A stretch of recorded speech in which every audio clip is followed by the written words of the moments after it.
Hello everybody, this is BL. Glad to see you all here. Let's Hello. go through. Hello, this is Eva. Welcome everybody. And BL and I are really excited that so many of you have turned up and shown up and are ready for this work. And we also have behind the scenes Risa here. She's contributed a lot to our presentation and will continue to do so. So we've got her here as an attendee right now, but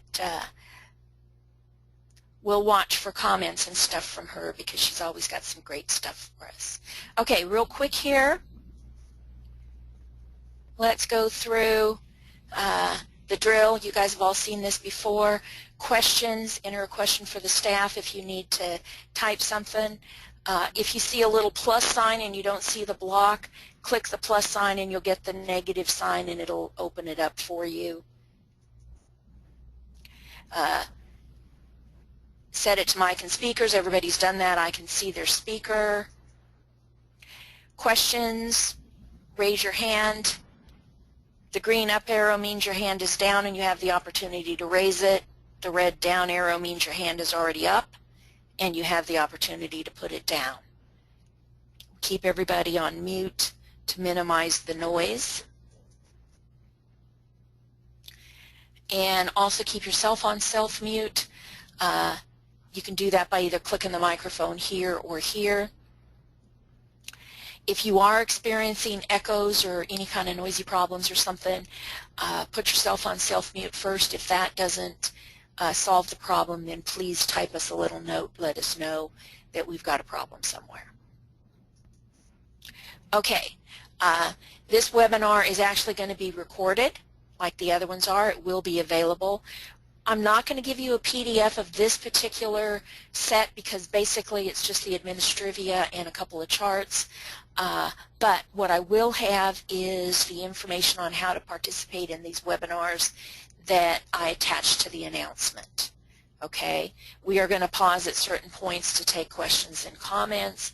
Raise your hand when that happens, and we will follow up as we usually do via the campus student union.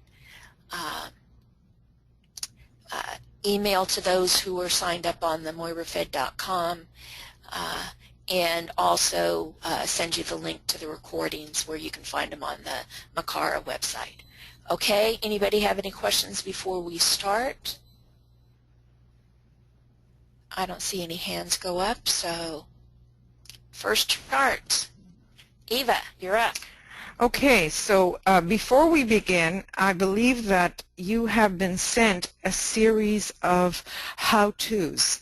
And these how-tos, if you haven't yet printed them out, please do so.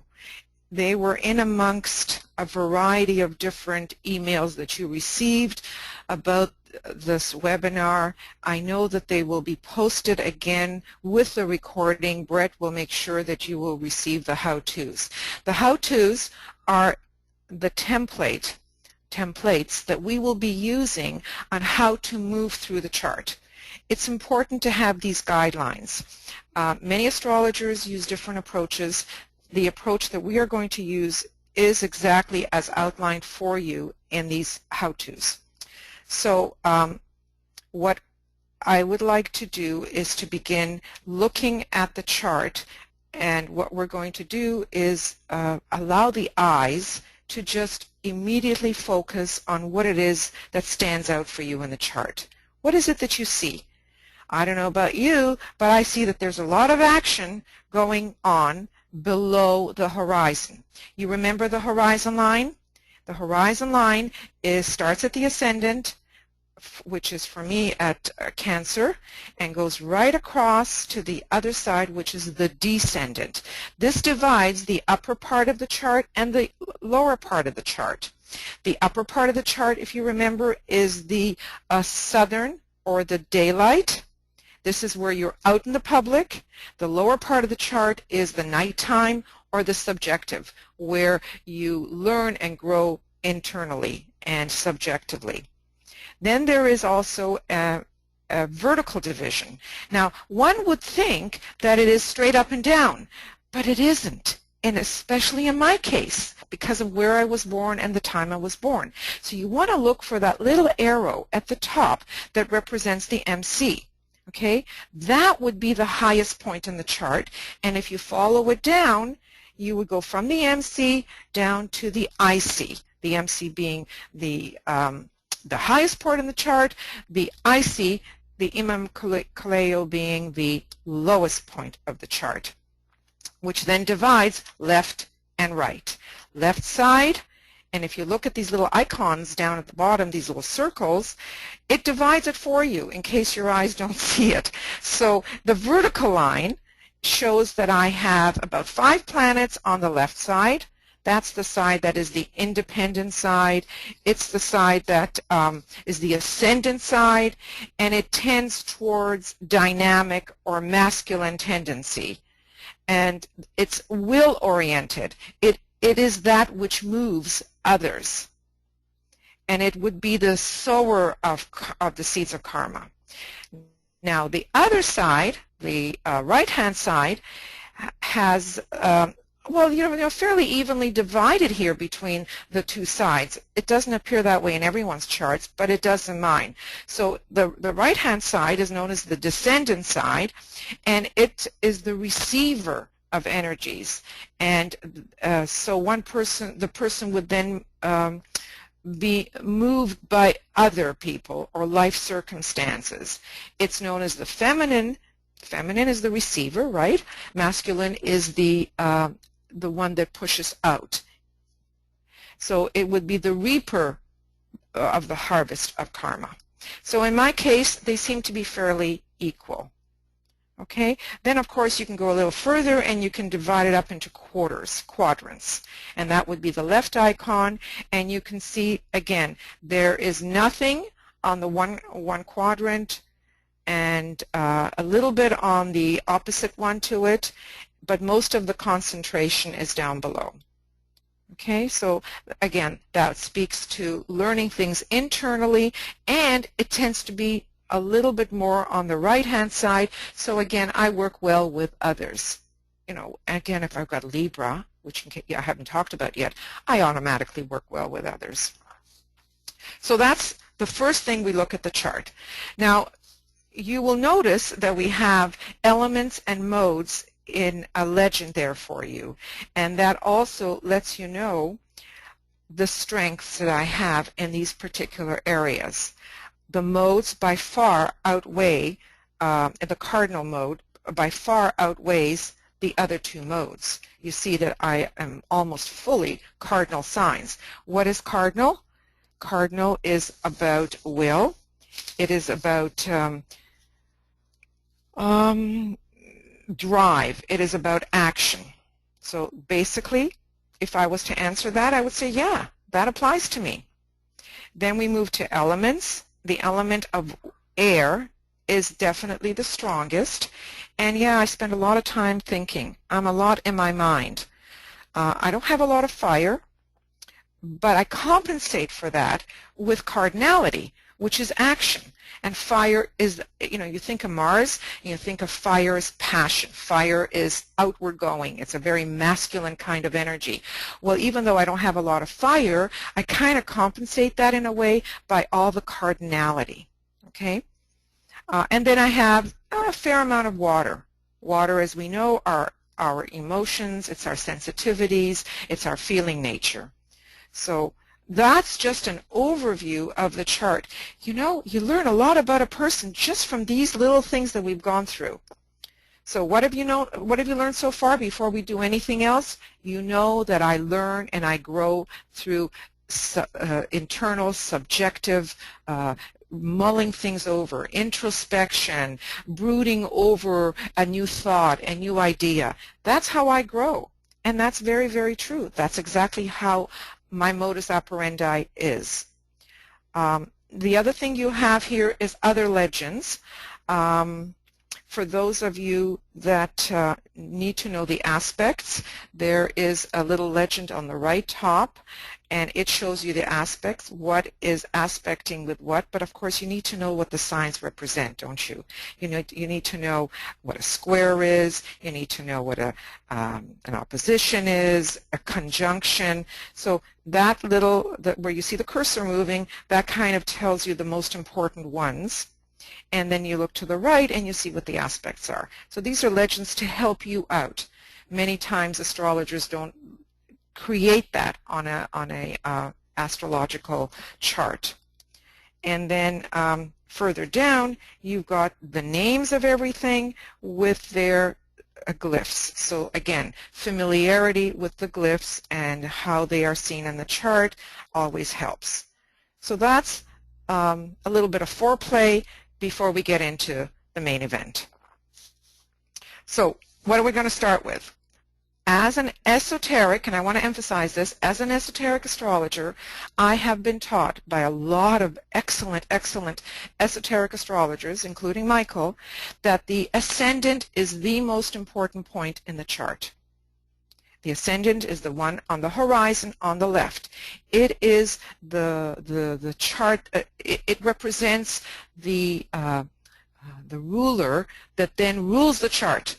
The ruler of that particular sign rules the entire chart. It also then affects the very first house because it is the sign that's on the cusp of that very first house.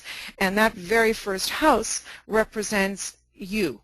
It's about you as an ego. It's about you. You're born. Remember, you're born into life. So there's so much about you that is represented in that first house. So that goes hand in hand then with the way you put yourself out in the world, the way others see you in the world, and the ascendant is so important. So let's look at the ascendant. First of all, it's Cancer. Cancer is water. So automatically there is a lot of water there for me. It is cardinal. So Cancer is water, cardinal. And what are some of the characteristics of Cancer and how do they apply to me? Well, we know that Cancer is very protective. It has this outer shell with a very soft and inner and sensitive inside. And because it's water, it's about feelings and our emotions. And I would say that I am sensitive. I am easily hurt. But I don't necessarily show it, right? I have this outer Cancer shell that kind of keeps those emotions inside, doesn't readily show how I feel, but I'm very protective. I'm very protective of family.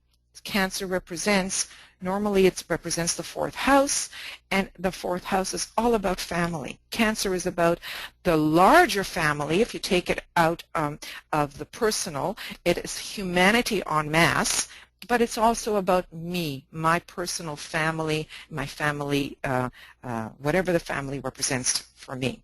So very protective. It's a feminine side, so you know, I do all the protective things within family. It is ruled by,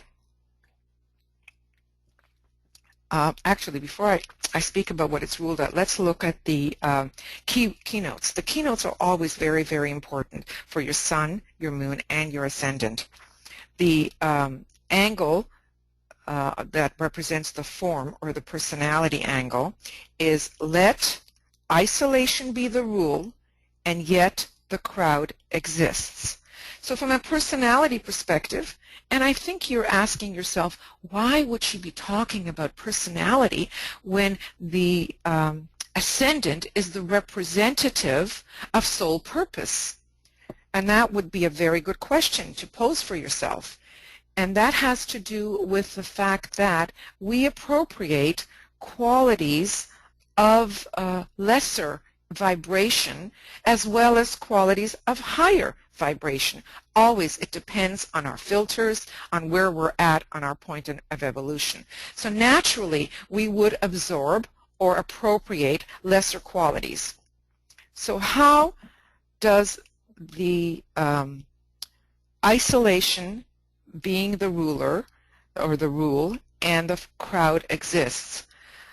The only way I can actually interpret that for myself and say that this is how it applies to me is I enjoy sitting with my books. I enjoy studying. I enjoy hibernating and watching good programs on television. I enjoy all of that. I don't need to have anybody else around. But that doesn't necessarily last all that long. That sort of is a comfort. It's a comfort that I have always found that I enjoy. So in that respect, I'm aware that, you know, life goes on. There's my family, there is my teachings, there is my schooling, there is my center that I used to run. So there's a lot that went on with that, but I still enjoyed retreating, hibernating, and being with my books, with my study. I don't want any noise. I don't want the TV on. I don't want the radio on. I don't want background, anything, and just being involved in that. So in that respect, I do see that applying to me. So on a more elevated level, on a soul level, the keynote for Cancer is, I build a lighted house and therein dwell. Well, I don't need to assure you, but I have sat with this keynote for so long, really eating it up, trying to really get a good sense of what it is for me. Well, what is the house? The house could be many things. It could be my temple, my home, my house, which is me. It could represent my family, the larger house, and it could represent even the larger house as my group. It could represent the group that I am teaching, and eventually it could even represent my ashram. All of those are interpretations for the house. And I build a lighted house, so whatever I have built, it's lighted.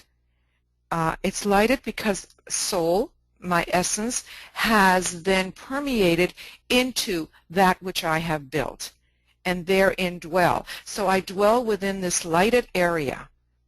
And I have often seen that as a lighthouse that has a light that attracts others to it, whether they are in need, whether they are lost, or whether they just want more. They are somehow attracted to this light that is me, really.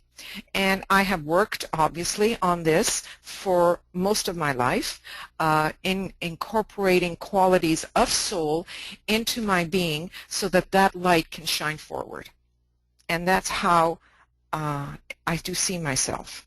So that would be the lower interpretation and the higher interpretation of what those keynotes do mean for me. So now, what is the ruler of the chart? The ruler of the chart on an exoteric level is the moon. Right there. The moon is in Capricorn. And the moon is opposite, directly opposite, because it's 5 degrees versus 0 degrees. So it's within the 7-degree range, and some people go as far as 8 degrees, 7-degree range, and so there it's an opposition. Remember what an opposition looks like? It looks like two dumbbells with a line between them, right? The moon in Capricorn. Well, our moon, my moon, is about our feelings, and it's about our past, and it's about our lines of least resistance. But it's in Capricorn, and Capricorn is Earth. And as I've always seen Capricorn, it reminds me of a mountain, and mountains are hard. You know, they're hard, and you don't see what's doing inside a mountain. You've got to dig deep to see the innards of a mountain. So my feelings, again, are not that obvious. They're not that easily and readily shown. Again, I keep it inside. So I have Cancer, which keeps my feelings inside, and I have my moon in Capricorn, which keeps my feelings kind of inside. So I'm not always that, my feelings are not always that close to the surface. I don't necessarily get upset that easily. I don't necessarily cry that easily. I'm not all that emotional. Does that mean it's buried? I don't think so. I mean, I've been very conscientious of that. It's just not that out there, okay? So it's in Capricorn. Capricorn is about motivation and motivation to achieve, motivation to do one's best to get to the top, to be successful. And you know, all my life, I've always been an achiever. I've always worked very hard, and being successful at whatever I undertook was important for me. As a matter of fact, my husband always says to me, I don't know anyone that has as much confidence in anything that they do as you do. Little does he know that it's not always the case. It just appears like I do. Again, I don't show any kind of nervousness or those kinds of emotions. They're certainly not out there for others to see. So there is a certain confidence that I have that comes through, I think, Capricorn, because Capricorn has a certain kind of stature, a certain hardness to it, and responsibility. Now, the ruler of Capricorn, now I didn't want to jump into the moon. I would have liked to have gone in order and gone to the sun, but you can see how one thing leads to another, and sometimes you cannot follow the exact method that we've outlined for you. The ruler of my moon in Capricorn is Saturn, and Saturn is in Cancer, Cancer being the ascendant. So so you see what we have here? We have the ruler of the moon is in Cancer, and the ruler of Cancer is in Capricorn. And so it is called in astrology mutual reception. They're mutually opposite, right? The ruler of one is in the other, and the ruler of the other is in the other. Kind of get what I mean here? So it kind of underscores them both. And the word responsibility, as I've said many, many times, is almost like it's stamped on my forehead. Responsibility has always dropped on my lap. As a child, my mother gave me a tremendous amount of responsibility that most kids don't have. I had to look after my sister. I had to look after the house. I had to help cook. I had so much responsibility as a young kid growing up. Well, you know what? Even as an adult, I take it on. Maybe because I have the confidence to know that I can do it, or maybe it's dumped on me and I just automatically take it on. I don't know which, but I do take on responsibility. So you see Saturn in Cancer makes me take on responsibility, and I'm a hard worker. Again, my moon in Capricorn, Saturn, and Saturn is right next to Mars. See? It's conjoined, or the conjunction of Mars and Saturn together. So if Saturn represents work, workload, and Mars is there, Mars would make it even more work. I put a lot of effort, Mars, effort, forward drive, push to get work done. And it's in the first house. It's the house of me. The house of ego, the house of me. So you can see how the things I'm describing to you so much represent who I am and how I move forward in the world.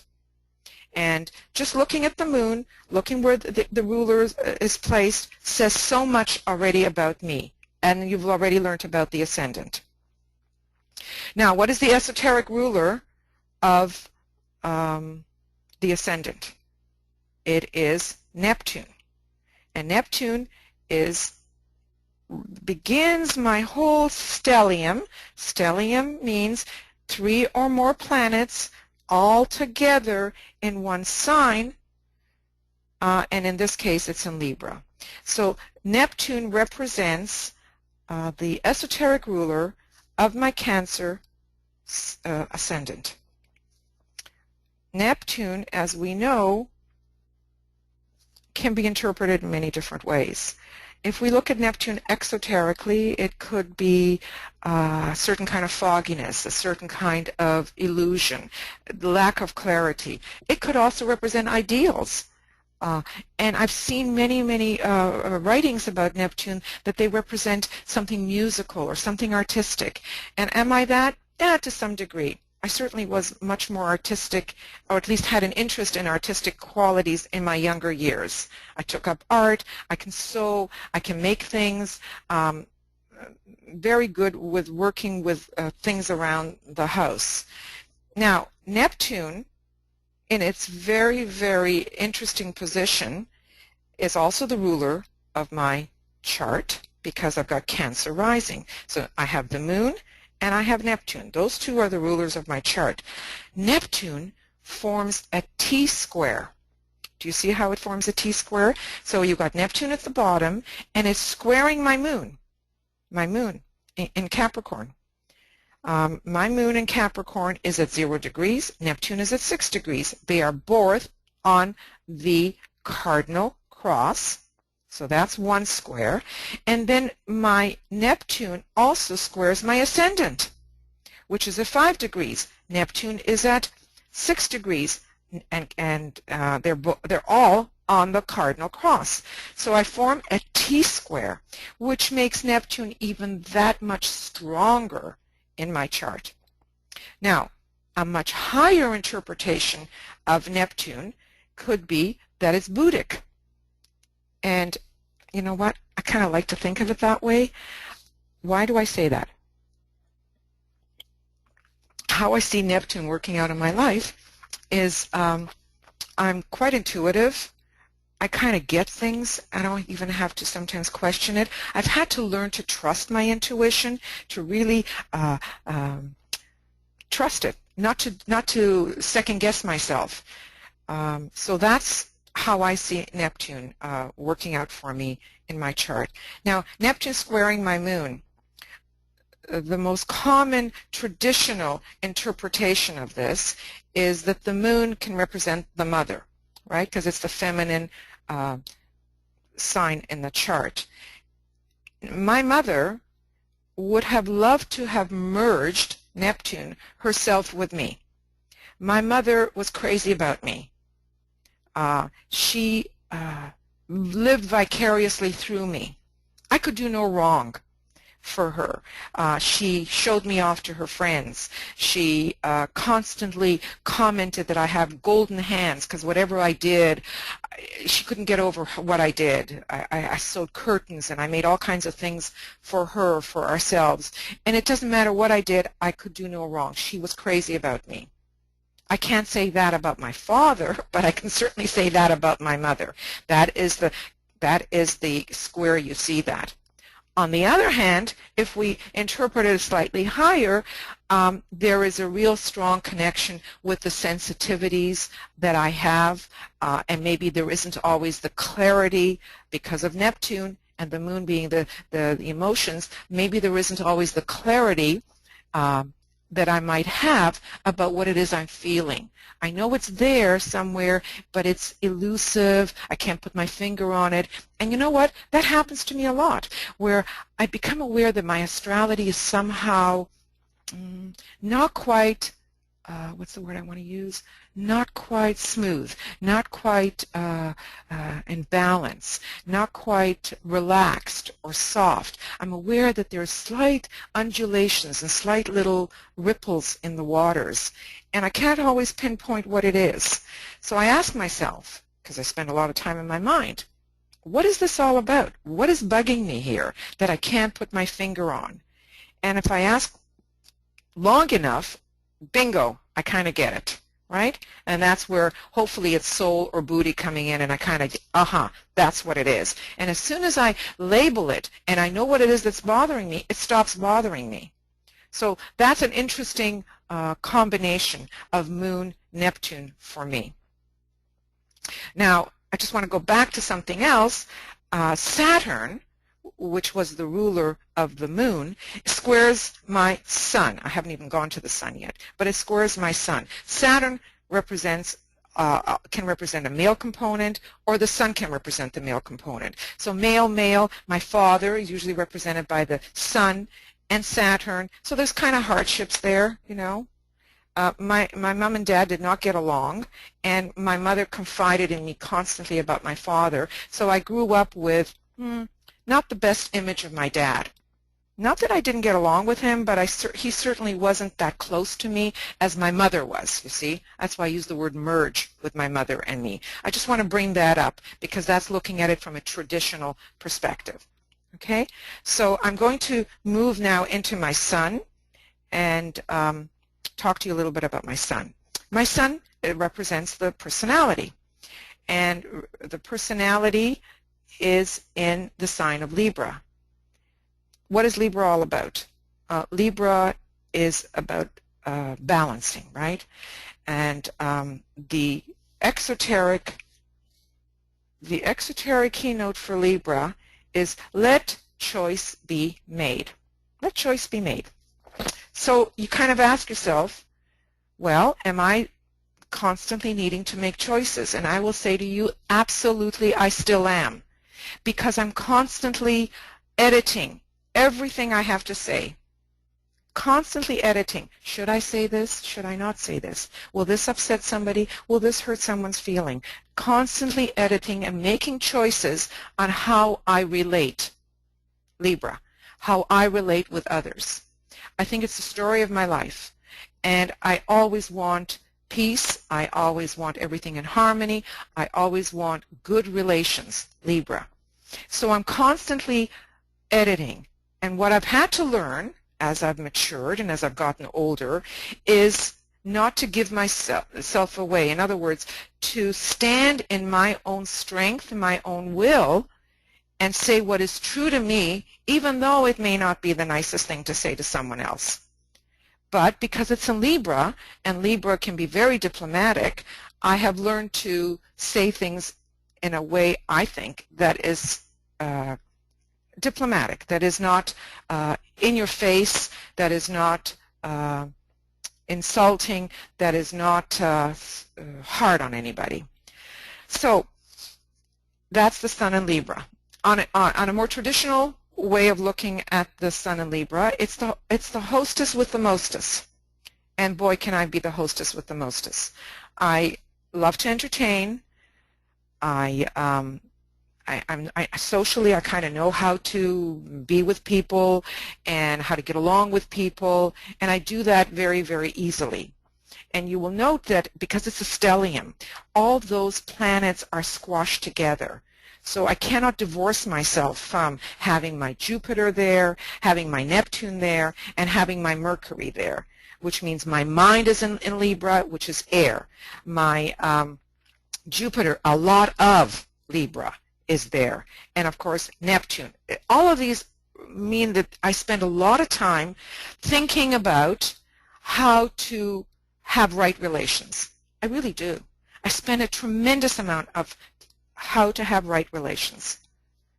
You know, if before I ever got into anything esoteric, if you asked me, what is it that motivates you the most, and I would have answered, keeping everything balanced and in harmony and in equilibrium.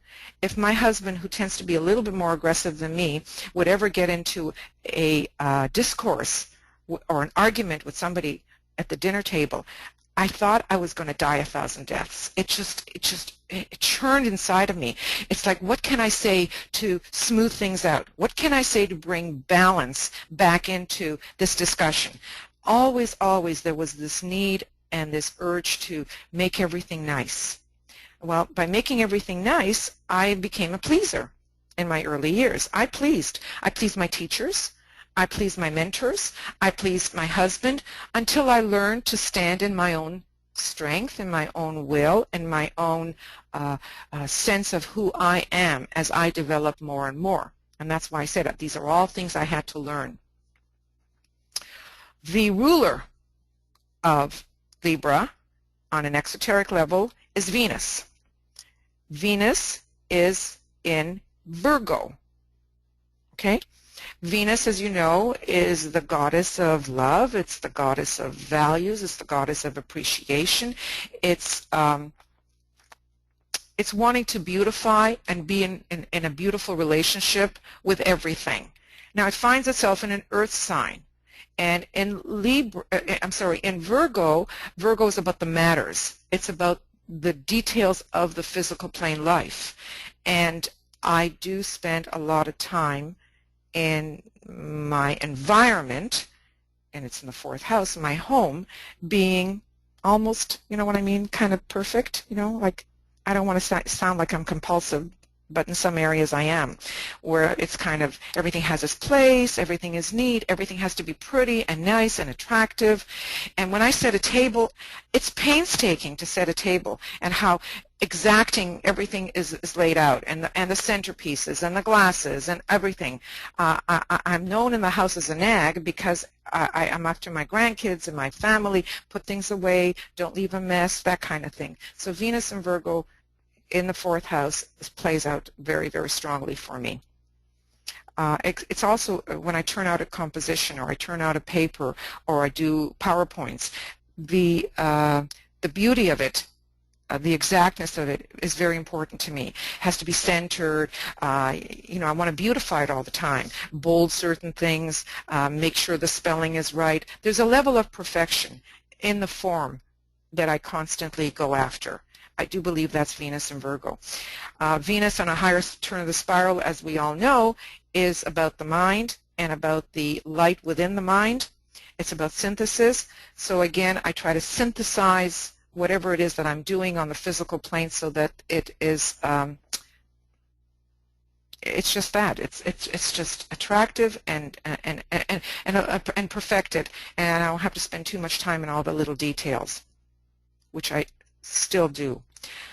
Okay, so my stellium is in the fifth house. The fifth house is the house of creativity and self-expression. And because we are using this particular house system, Rio Montanus, it moves everything for me into the fifth house. With a different house system, like a Koch house system, everything sits in the fourth house. So what I have learned over the years is you have to apply both houses to oneself. It's not one or the other, it's one and the other. So the fourth house is all about home, family, and for certainly a great portion of my life, that was the most important thing.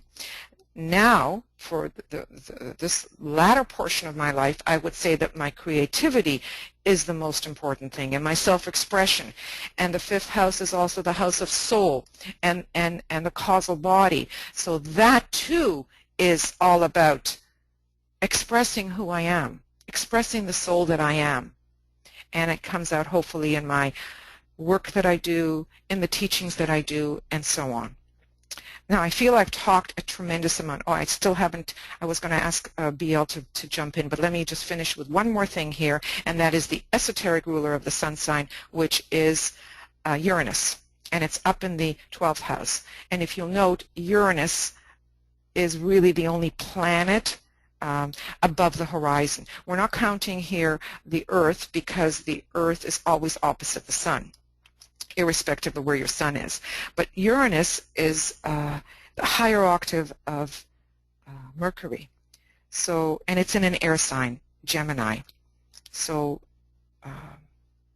and it trines my sun.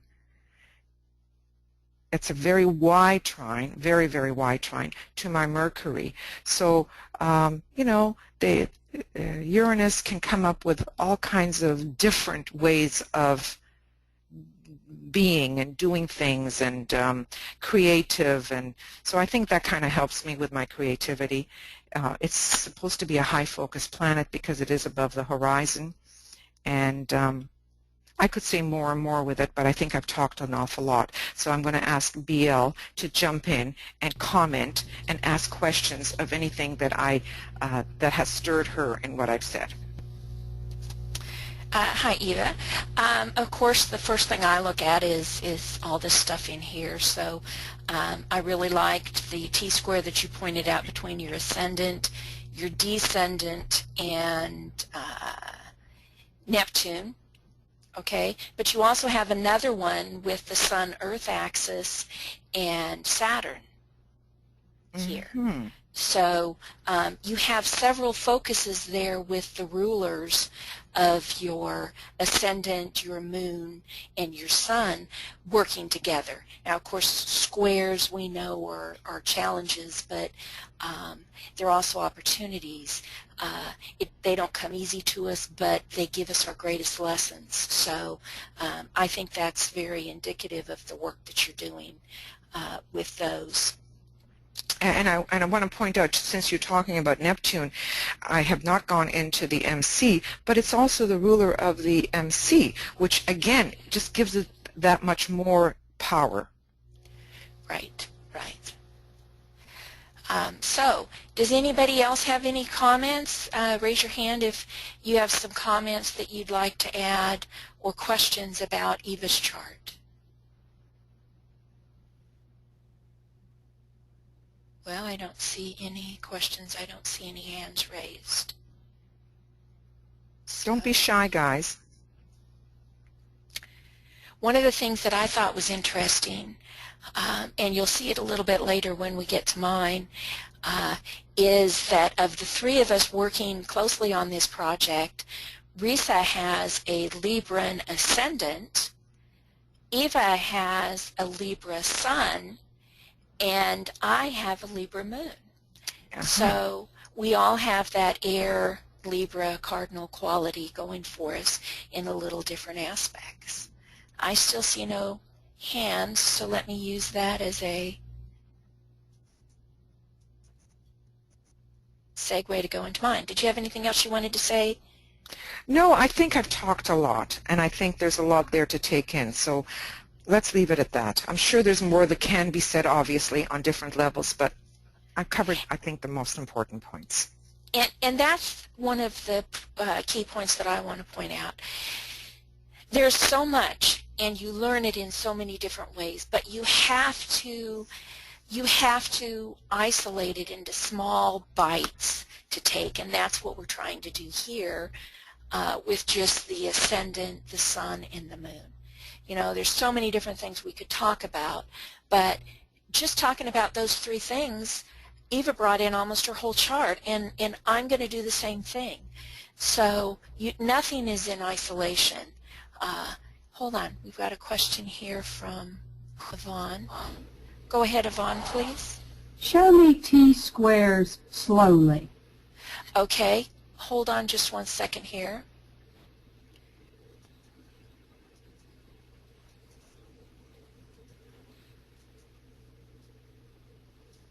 I like to draw pictures.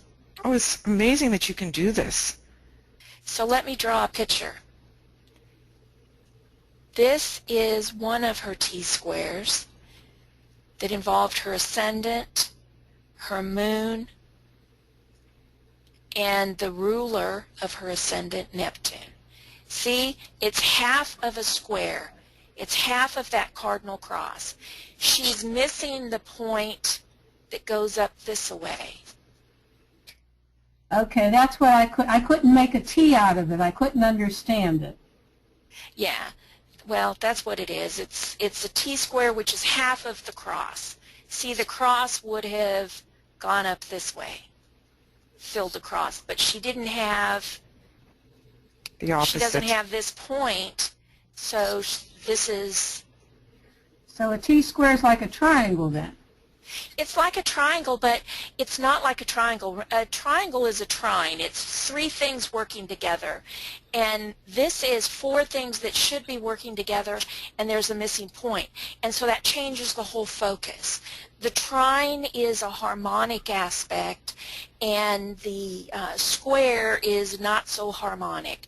So there's a big difference in the way we look at it. So I wouldn't like to characterize it as a triangle. But okay. You see what's going on here? Yeah, so the trine would be all water elements or fire elements, and the T-square wouldn't. Right. Yes, the T-square would be the elements, the modes, the cardinal, fixed, or mutable, where, like you said, the other is the elements. That's the difference there. Okay. And Yvonne, yes. What is said is that in many respects a T-square could be harder to live with than a full grand cross, which is what BL has drawn here, because it's constantly seeking that other point that doesn't exist. for an outlet. You see, so for me, the Neptune, which is at the bottom of that, see, the horizon, or the opposite, the two opposites balance each other out eventually. But the fact that I have this this Neptune down at the bottom, and it doesn't have an outlet, it is the one that takes the greatest brunt, so to speak, because it doesn't have the opposite to balance it out. Okay, thank you. And it's the one that's constantly square with the other two sides, you know. Yeah, It's it squared really with helps when you do it in color, highlight it, how you're making these, you know, trines or squares and that, because there's so many lines it gets confusing. Thank you. Right. The other thing is she's going to get this full cross, but it's going to come in fits and starts because, you know, the sun passes. I'm Hello? not coordinated enough Hello? to do this. The sun, can you hear me? Yes. Yes. Okay. The sun passes through, oh, I'm sorry, it was my lack of coordination. The sun passes through, you know, once a year. The moon's going to pass through once a month. So things are going to come through that are going to give her that full cross at different points. And so Through then transits. all of a sudden, right. Through transits. And then all of a sudden she's going to have to deal with it. So yeah, it's the T-square can be a lot more volatile in our life than learning to live with the cross that we might have been born with. Okay? Did you have something else, Yvonne, or? No, I have to click this thing. Okay, thanks. Okay, I fixed it. Okay, I don't see any other hands, so let me move on right now to my chart. Okay? Let's look again like Eva did. Let's start with the little counts that we've got down here at the bottom. I've got a good balance of the east-west, but definitely an imbalance between the northern and southern hemisphere. I share that with Eva. 3 of my modes look fairly balanced. But I'm light on the earth element here. And we actually had a question about this from Linda last time around, so I'd like to address this a little bit. I actually think that I'm fairly well balanced in all of my elements. I think that I'm practical and down-to-earth person, which are earth-like attributes, okay? This just goes to show that why the counts can and do actually tell us a lot. We can't just take them at face value. Something is always going on behind the scenes with us. For example, Mercury is my exoteric ruler of my chart, and it's in the 2nd house, which is a Taurian house with an earth-like component. Venus is my esoteric ruler, and she's in Virgo, another earth sign. So even though I don't have a strong earth presence, the 2 rulers of my chart have that earth-like component that adds to my well-rounded elemental life there. So I think I'm well-rounded everywhere except for this. I have to agree 100% with this. My northern hemisphere is very heavy.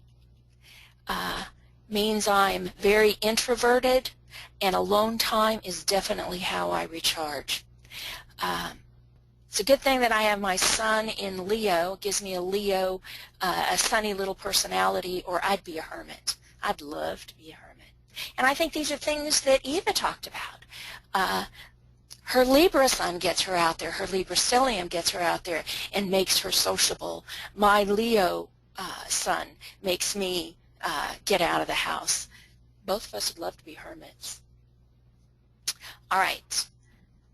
My most important thing, my Gemini ascendant. Gemini on the ascendant, anything on the ascendant, is going to set the pattern for all of my houses. So that's the mandala for my chart, where my signs are actually going to be sextile to the traditional ruler. This would normally be the Aries house, and now it's a Gemini house.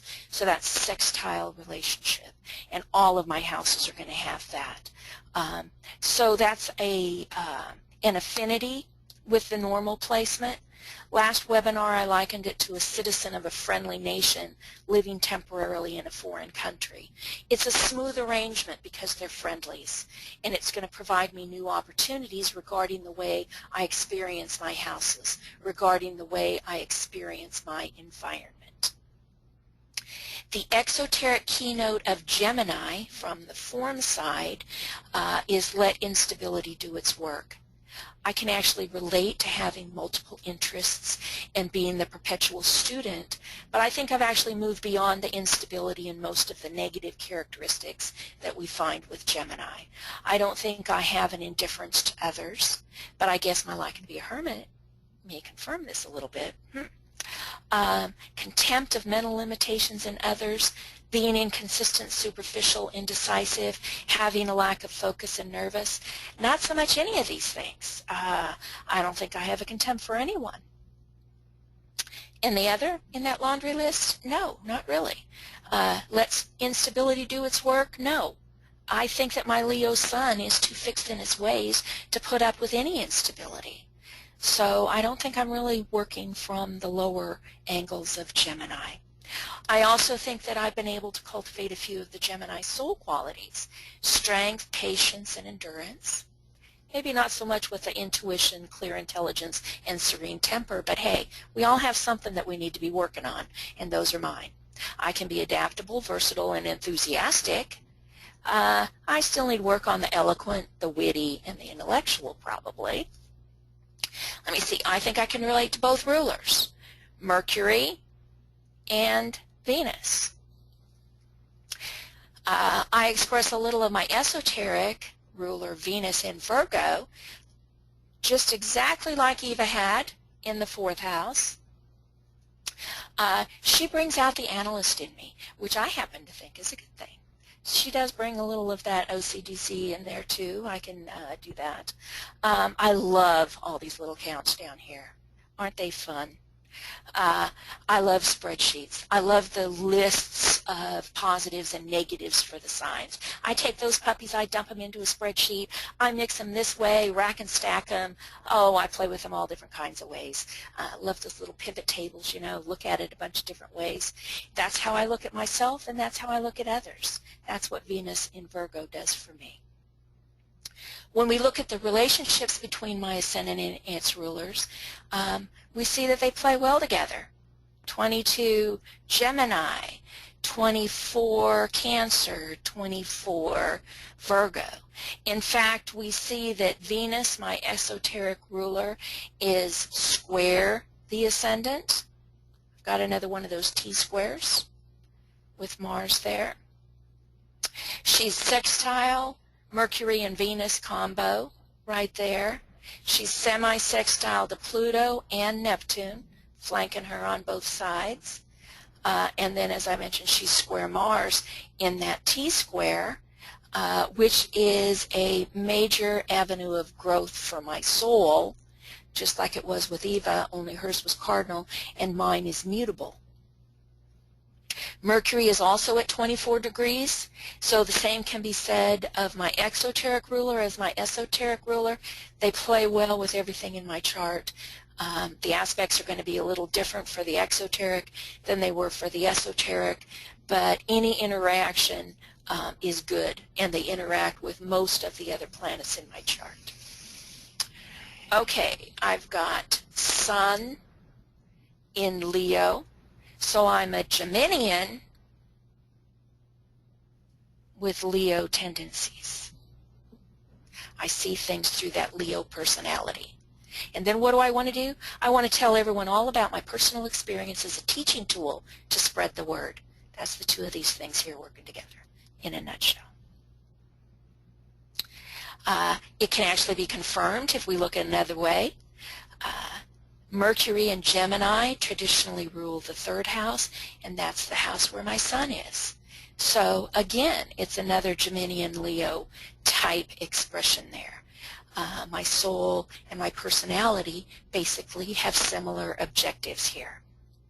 The Leo sun personality drawbacks are many, and they include that ever popular pride, willfulness, being headstrong, impatient, arrogant, obstinate, quick to anger, lack of sympathy, and lack of reverence. Okay, I've been called each and every one of those a time or two. Ambitious, unforgiving temper, and desire to control others, not really me at all. So I think I've moved away from some of the Leo personality drawbacks and the Leo keynote. Let other forms exist. I rule because I am. I don't think that's me.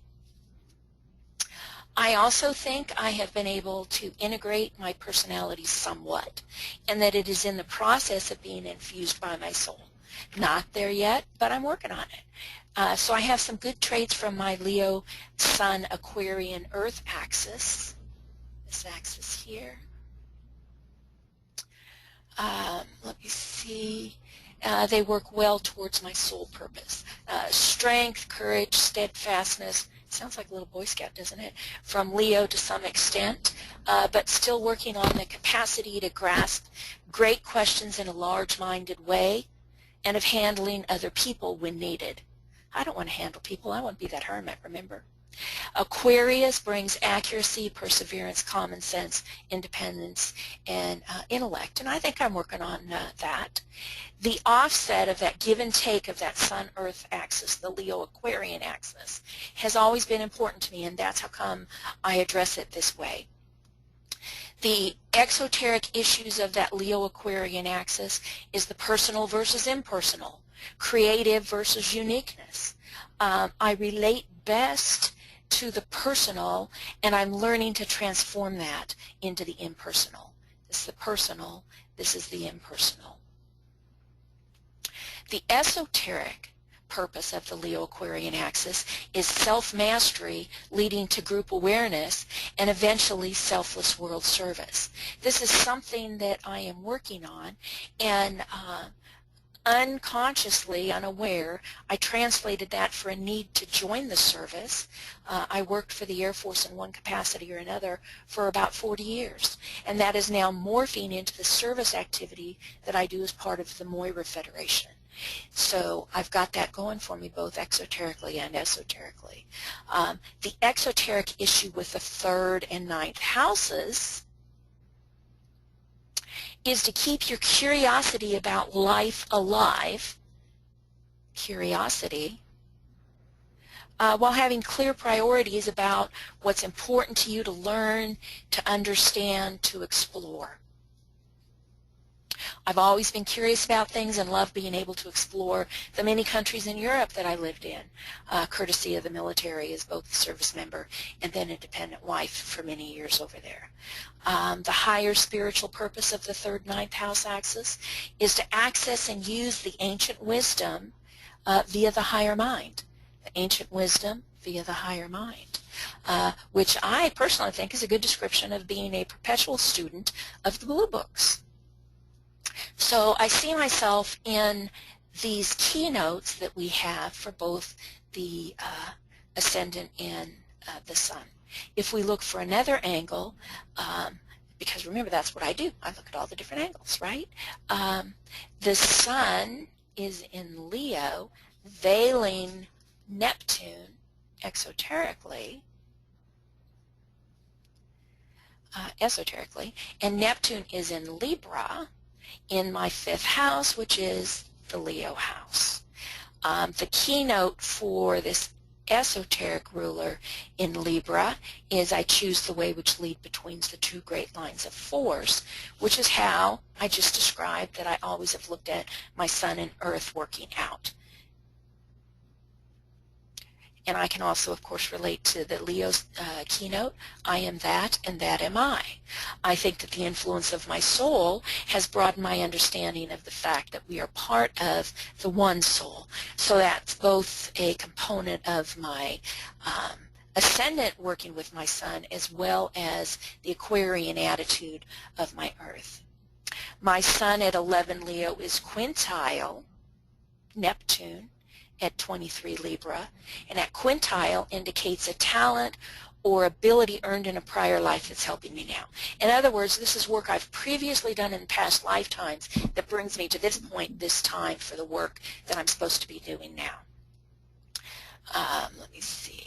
Translated, that means that I'm a half full kind of a person, that little sunny Leo, half full, glass half full person. I always see things as an opportunity for soul growth and some higher personality expression working in cooperation toward that Gemini soul goals and keynotes. I recognize my other self, and in the waning of that self, I grow and glow. Remember that Leo Aquarius polarity, personal versus impersonal? That's similar to that Gemini keynote, isn't it? So my personality and soul have similar goals working in concert. And what are some of my drawbacks? That Libran prison of my soul, aka the moon, it makes me want to weigh and balance both sides of everything, just like Eva was talking about. I want to be fair. The moon, let me see, I want to tell you in infinite detail about everything I've explored when I weighed both sides. That's my Gemini Leo thing. Adding in there. I've got that little bit of the mutual reception here. Moon in Libra veiling Vulcan, which my Vulcan has to be in Leo because it's going to be within 8 degrees of the sun, and my sun's at 11 degrees, so little mutual reception with the moon veiling Vulcan and the sun veiling Neptune, Leo, Libra, right there. Let me see, Moon in Libra issues, intellectual pride, isolation, absent-mindedness, obstinacy, selfishness. Yeah, I can probably own those, and I can on occasion also be detached and self-indulgent. Then there's unreliable, superficial, laid-back, indecisive. No, I don't think I can own any of those. I think I've moved away from that Libran keynote, let choice be made, and I relate more to the soul keynote. Other notable relationships that tell me I've begun the work of integrating the personality and establishing at least some direction from the soul. Leo Sun rules the 5th house, and my moon is in the 5th house. Sun at 11 Leo, moon at 15 Libra are sextile each other, favorable relationship that fosters accord between them. And remember, these are the 2 luminaries in my chart from an exoteric angle. So it's allowing my personality to flourish and help work on the imperfections of those past patterns that I need to overcome. Notice, neither of these 2, my 2 luminaries, play well with the others. They are not at the 24 degrees thereabout that the other ones are at. But we did see relationships between them. They weren't completely isolated, right? So there is interaction going on between them. There's just more than one way to skin a cat. So bottom line here, I think my moon and sun are working to some of the higher expressions as they build that bridge and develop the rapport with my Gemini soul. But like many of you, I have a long way to go. I'd like to add to what Eva was saying about the parents. The sun represents the father, or the authority figure. The moon represents the mother or the nurturing figure. My father's moon was actually, my father's sun is actually in Libra, and he was at a point our nurturer. As he was going to college, my mother worked to put him through college, and he was the one taking care of us. But my father is also, with the sun in Libra, he is definitely a black or white kind of a person. And that made him go to extremes that I didn't necessarily like. My mother, on the other hand, I don't know what she had in Libra, but she was very balanced, and it was how I perceived her.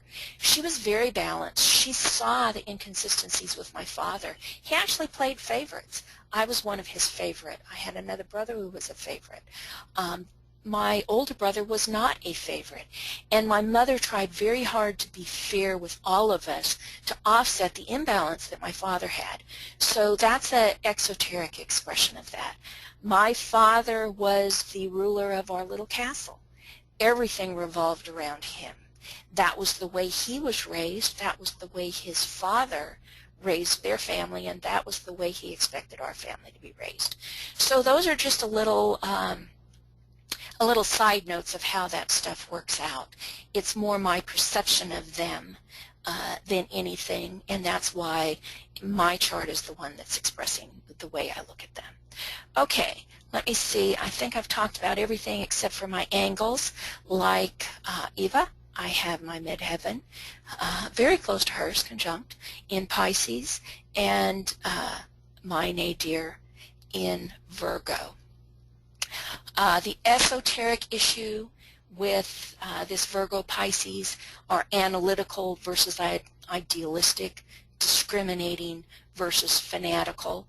The esoteric issues with this axis is nurturing the Christ within the heart and bringing it into conscious manifestation. I think I can relate to both of those, and they fit in with my soul-infusing personality. So that's me in a nutshell. Eva, anything exciting you've seen in my chart or my behavior patterns that you'd like to add to this? Yes, you can almost consider yourself a genius here. You have your Mercury and your Uranus at exactly the same degree. That is known as a combust, and that is, especially if you consider that Uranus is the higher octave of Mercury, makes you a very, very smart person. How do you relate to that? Well, I don't. You know, the Cancer stellium should give me some of that, and the Neptune in Libra should give me some of that intuition. And it's there, but can I articulate it?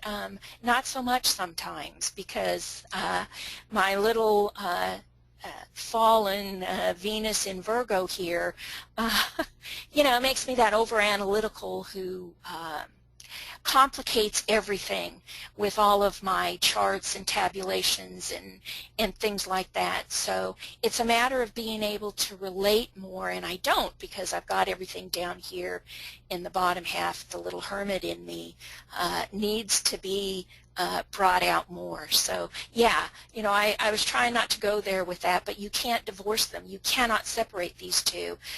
This is the exoteric ruler of my chart, and Uranus is the higher octave sitting right smack dab on. Mm-hmm. So yeah, you can't really separate that, and that is intuitional. If only I could tap into that a little bit better. I do have those flashes of insight, but again, it's something I need to work on articulating more, so in a way that people can understand. My problem is the way too analytical. Mm-hmm. So any other comments? Sometimes when we see our Mercury in a water sign, we could say there's a kama manas quality to that. Is that something that works for you still, or have you surpassed that? Are you still working on that? I think I've mostly surpassed it. I mean, obviously, I have not taken the second initiation yet, so I still have a lot of that aspect in there. But I think that my Cancer stellium to me is more about sensitivity than it is about emotionalism. And I have a heck of a lot of sensitivity. Self-sensitivity. In other words, I take things so personally. It's not a desire aspect of it, though. It's a, oh my God, it hurt my poor little feelings aspect. And with Cancer, do you hide it? Well, I do kind of hide my emotions somewhat, and actually I think for the most part my emotions are very on a even keel. But it shows up for me in all my allergies and asthma and food allergies, environmental allergies, and all that kind of stuff. So it's like maybe I'm trying to suppress the emotions, but they're showing up for me in other ways. In other words, you can run, but you can't hide. Which is interesting, because Pluto is in Leo, as is your sun, so it's going to bring it forth to the surface in maybe like your personality or your you know, yourself in some way. Which yeah, my in-your-face personality self, yeah. Mm-hmm.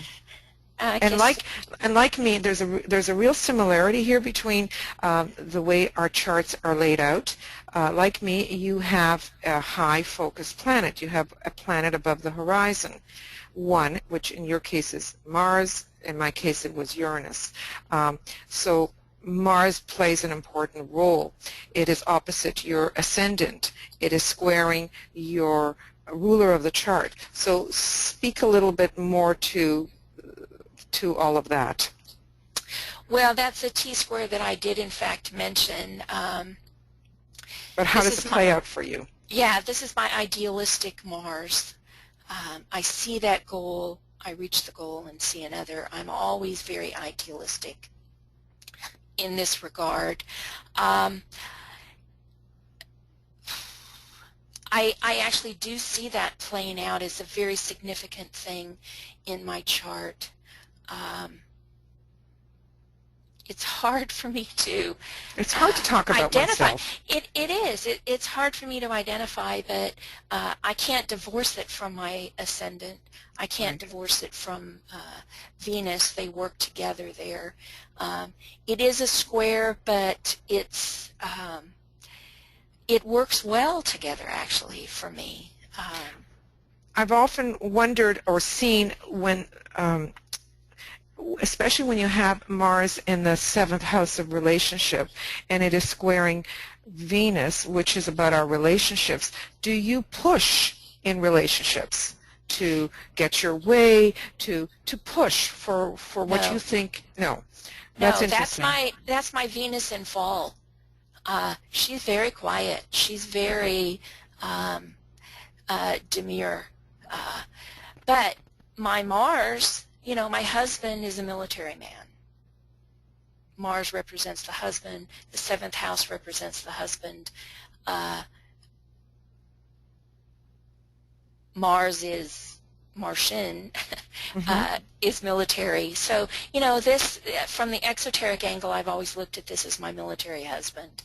The other thing is, even though this is a T-square, and it does play out significantly in my chart, you cannot divorce these 3 planets from everything else, from this that interacts with them, from this, Pluto, from Neptune. You know, they're all part and parcel. These things contribute to the activity that's going on here. So there's a lot of activity that's going on here in everything that I do. Pluto and Mars are trine, so in, you know, they have an affinity for each other in the work that they do.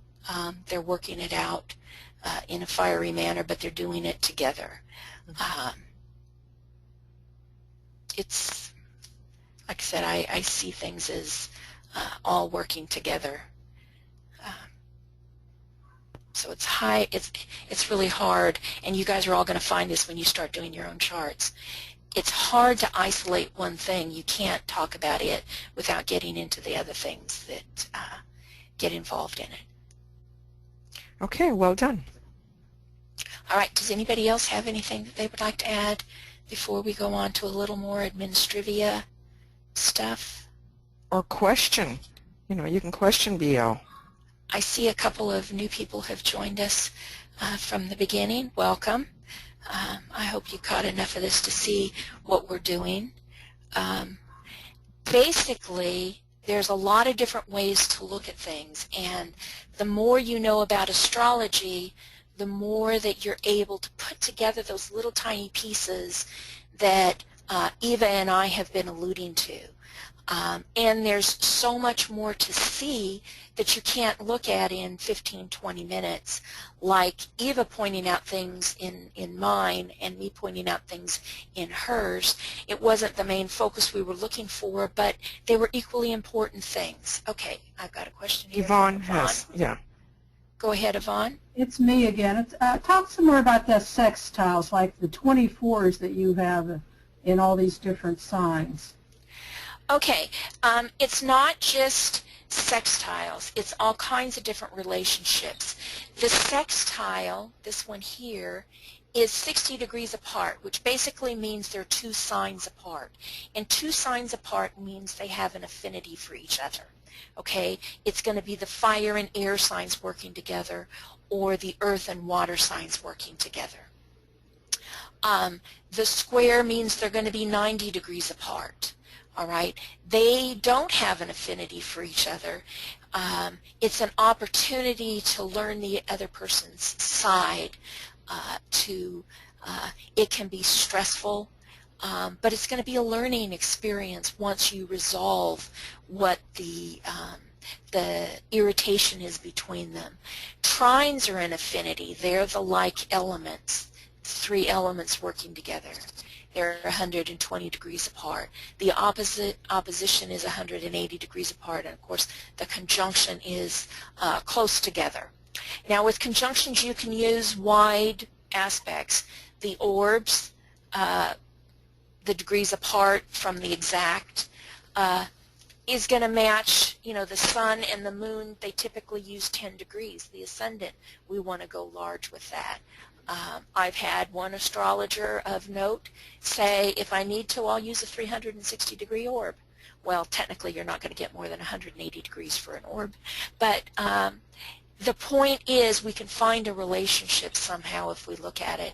And even something like a 15 degree and 23 degree, they're very wide, but they're both in the same sign, so they're going to relate to each other somehow. Does that answer your question? Yes, thank you. So basically the fact that all these things are at 24 degrees or near 24 degrees means they're going to have relationships with everything else that's at or near that same kind of degree. Dorothy has made a few comments. Okay, let's see. Your Mars is sextile Neptune, square Venus, trine Pluto, in conjunct Mercury and Uranus. Exactly. Well aspected. Yes, well aspected means they play well together. There's a lot of interaction going on, and that's what I was trying to explain earlier. I can't just say Mars is opposite the ascendant. I can't just say there's a T-square here, because there's all kinds of other things going on behind the scenes that contribute to the delinquency or the goodness of the work that's going on. Lots are playing with my ascendant, which is my sole purpose. So that's good. That's good. In conjunct operates harmoniously? No. The in conjunct is 150 degrees. It doesn't operate harmoniously, but it's a dialogue, and any kind of a dialogue is good. The in conjunct 150 degrees, Mars to Mercury and Uranus, they have absolutely nothing in common. It's a fire sign and a water sign. They don't get along well. They're not on the same cross, but they have to learn to relate to each other somehow, and that's what that in conjunct makes them do. It makes them learn to relate to each other. And in conjunct is a similar relationship to a semi-sextile. A semi-sextile would be if I had a planet here in my 6th house at 24 degrees that was semi-sextile to Mars. They're neighbors, so they're going to try and be neighborly, but they have absolutely nothing in common, just like these have nothing in common. But because they're neighbors, they're going to work a little more better. They're going to work a little closer together, just because they're neighbors and they have to live with each other. It's not so with these here, but this is a dialogue. It's a relationship that they have to set up. And this is Mars is part of my T-square with the ascendant. I have to work with that, with Mars, Venus, and the ascendant. And Mercury is the esoteric ruler, so I have to work with that with the ascendant. So these two have to learn to get along if they're both going to work in conjunction with my ascendant. And the opposite, it can be a tug of war, but it can also be a balance of that axis. And the inconjunct that I've got here has to work. I have to learn to walk a mile in these guys' shoes so that I can relate better to my ascendant's purpose. It is said that with an inconjunct, a compromise of sort has to be reached. That's why you need to communicate. You need to find a way to get along. Otherwise, it can result in ill health. If there's constantly friction and you don't get along, the outcome is usually ill health. So some kind of compromise, some kind of adjustment has to happen. Right. Right. Okay. Very good. Any other questions or comments? Okay. This was us telling you about us and showing you basically how we delineate a chart.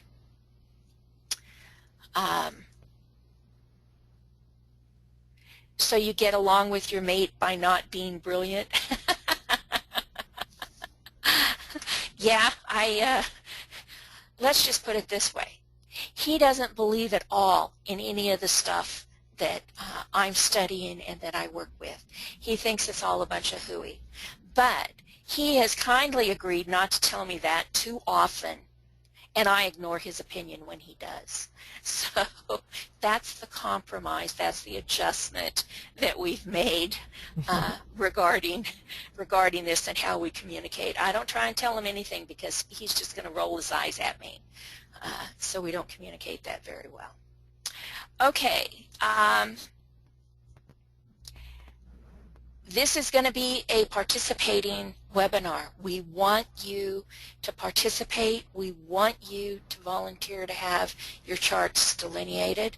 Several of you have already done that. Several of you have sent us the stuff that we asked for. Others of you still need to do that. The next webinar in this series is going to be on Friday. Oops, I have that twice. Friday, the 1st of August at 8 p.m. That's an unusual date. Not necessarily an unusual time. We'll go ahead. 8 p.m. is 4 p.m. in the afternoon for Eastern Daylight Time. Right. 3 students' charts who we will be delineating next week or next month will be contacted by email prior to, but we expect your participation. You guys have homework to do. If you are volunteering, this is what you need to send us. It's going to be in the handout that we will attach to these slides. We need to know a little bit about yourself, but we expect your active participation. You previously got, and you will get again, the little flat chart with the homework in it.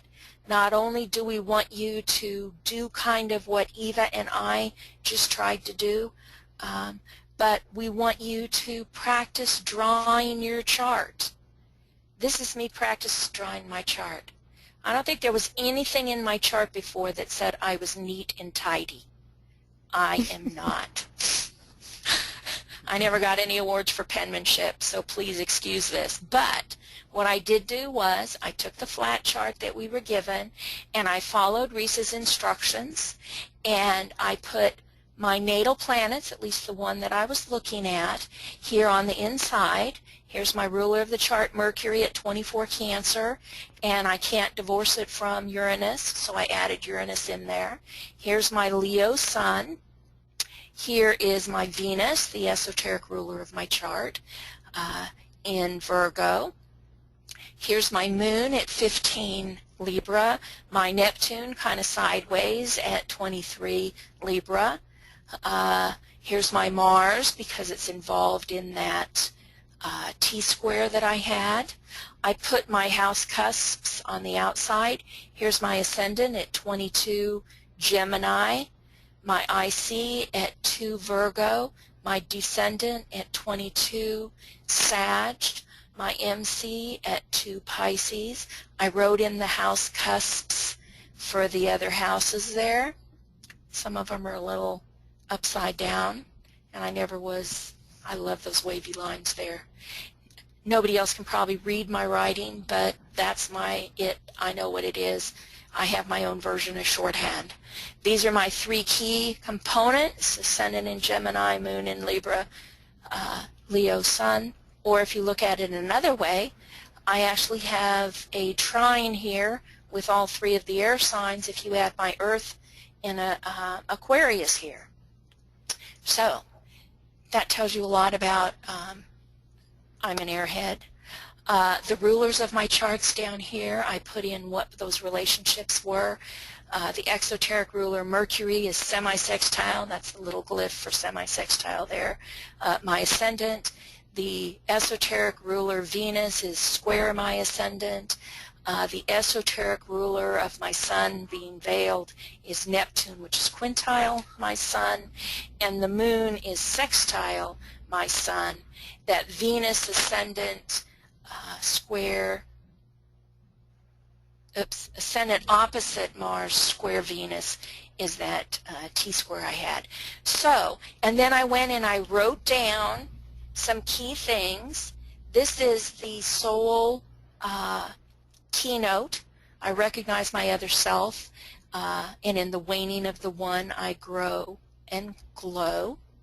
Waning of the personality and the glowing and growing of the soul. The esoteric one for Leo, I am that and that am I. Leo is fixed and stable. I own those. So I've written my little notes in here. Indecisive from that Leo. No, I'm not that. I think I've overcome that. So I took the things that I mentioned to you in my delineation, and I wrote them in my own little chart with my own little notes. I put my little oppositions here for you, the ones that I think are important. My Sun-Earth axis, the Ascendant-Descendant axis, and the ICMC axis here. So this is basically what I just told you about today, and I've handwritten it out here in my little notes. And that's what we're hoping that you'll do as you practice the glyphs, as you understand your chart a little better, as you take just a couple of things and do it this way and learn all you can about those couple of things, then put that aside and then do another one and look at a couple of more things, because you can't put it all on there. It's going to get a little confusing. So, do we have any questions or comments on how to do this particular part of the homework? Yes. Yvonne, go ahead. Copy of this too for a guideline. Sure. Yes. I'll put it Thank in. you. I'll put it in with the attachment. It's not going to be these slides, but I'll put it in. That helps for guidance. Sure. It just gives you an idea. And it doesn't have to be precise. It has to be what's meaningful to you. Well, this Okay. helps because I had mine in the wrong circles. Well, there's no right way and there's no wrong way. But the outer circle here gives you a little more room to write the notes, which is one of the reasons that we've done it this particular way. Thank you. So, okay. Then the other thing is, when we get involved, not only are you volunteering to have your chart delineated, but we want you to do it in a similar fashion to what we've done. We want you to look at the ascendant. We want you to look at the esoteric and exoteric keynotes. We want you to look at their attributes, and we want you to give us examples of how you think those are working out and which you think that you're more leaning towards. We want you to give some of the presentation, express that for us, and then we'll do like Eva did with me, and we'll draw you out a little more by asking you questions and telling you things that we've seen. We'll help you set this up prior. This will be some of the behind-the-scenes stuff that we'll do before we get you here on the webinar. But this is the way you're going to learn. You're going to learn by looking at your own chart. You're going to learn by looking at the charts of the people who are near and dear to you, people that you know and understand, so you can say, yeah, I can see that working out with them. You're going to do it with friends. This is how we all start. This is how we all learn. Right. So. And by now you all understand how we divided the chart, you know, east and west, or left and right, up and down, north side, south side, above the horizon, below the horizon. All of these things, they're not all that complicated, and I think you can all pretty well understand that. You can pretty well look at the elements. I think you might have a good idea. Where you might run into difficulty might be more with the modes, the crosses, and we can understand that. And then all you need to do is just tell us a little bit about your ascendant with its rulers, the sun and the moon. And we don't expect you to be as detailed as we are, because this is your first attempt, but as has been said, we will offer you all kinds of help. That's what we're here for. But I'll tell you, this is a wonderful way if you're interested in moving forward. That's all for me. Okay. Anybody else have any comment? Risa have any comment or anything before we close the... Risa has a question or something. Okay. Let me see. Wonderful, comprehensive sharing teaching.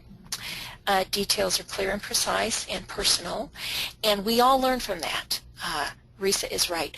We all learn by looking at other people's chart and seeing how other people are expressing that. Eva and I both have Venus in Virgo in our 4th house, and she described a completely different Venus in Virgo than I described. Mm-hmm.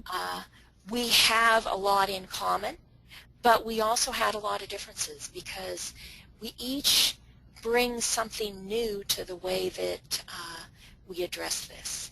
So I think that's all I see in the way Michael of Stacy has a question. Yes. Hello, Michael. Go ahead. I don't have a question. I just wanted to say that, wow, this is an awful lot, a great lot, a wonderful thing. And as I was sitting here contemplating what has been presented, I'm thinking how to analyze it, if you will, not so much from the standpoint of presented, but how it was presented and how to address each one of those elements. Mm-hmm. And the handout that I'm going to give you is going to have those elements in it. Basically, I throw a lot of things in there, a lot of details when I look at it initially. You know, I'm going to look at the keynotes, I'm going to look at the laundry list of good and bad things with the sign, and then I'm going to go through and isolate it and refine it and be discriminating, you know, throw some of this stuff out and just keep the good stuff in there. So I don't want it to be intimidating for you. No, I think the methodology that you're describing is marvelous. Good, good. That's my Venus in Virgo. It's both our Venus and Virgo. Right, we as has been said, you've already received the methodology or the template. You'll get it again, and it's not all that hard to follow. It's step by step, and as much as we try to follow it, you know, you sometimes can't be that exacting, but we try to stick to a methodology, and that's what we offer all of you. Thank you so much. It is our joy. Yes, it is. And Risa has added another comment here for us, that the sharing of ourself, of our potentials, of what we see in the chart, it makes the love come forth. And, you know, really, it just helps us all relate better. So thank you for that, Risa. That's basically what this is. We all have this energy, and we're all using this energy. Some of us have more of it than others. Some of us have stelliums, like the stellium that Eva has in Libra, or the one that I have in Cancer. But we all have all 12 signs, and we all express that energy. We all have the planets. We all express that same energy. So, okay. Did you have more, Michael, or did we? Oops. Did you have another question, Michael, or did No, we I'm both hit all the? done. Okay, okay. Both hit the hand at the same time. All right, everybody. Well, thank you very much for participating. And like I said, the attachment that I'm going to put, or have Brett put on Makara with this recording, is going to have a compilation of everything we've done so far in the previous webinars. It's going to have the tools that you need, which we've pretty much taken from the guides that you had in Quest Universal and Great Quest. But it's going to be a one-stop shopping kind of a document. It's going to have the flat wheel in it. It's going to have my little chicken scratched wheel in it. And it'll give you everything that you need, all the tools that you need to be able to do your homework. We would like you not only to participate with us in delineating your own chart, but to take the tools that you're learning each week as you try and understand your co-conspirators here in this webinar. So you can say, hey, I understand them a little bit better and how they're using that particular energy. Okay? So unless anybody else has anything else, I'd like to say goodbye and thank you to Risa and thank you to Eva and thank you to Brett, our behind-the-scenes people, and Joe too. So thank you all, and we hope to see you on 1 August. Friday afternoon. For those of you who the time is not convenient, hopefully you'll be able to catch it in the recording of it. So bye-bye, everybody. Bye-bye, everybody. Let me take everybody off mute really quick so everybody can just say really quick bye before we close up and end the webinar. And I'm sorry that we went a little over. So long, Michael does it all the Bye, time. and thank you. Bye, everybody. Bye. Bye.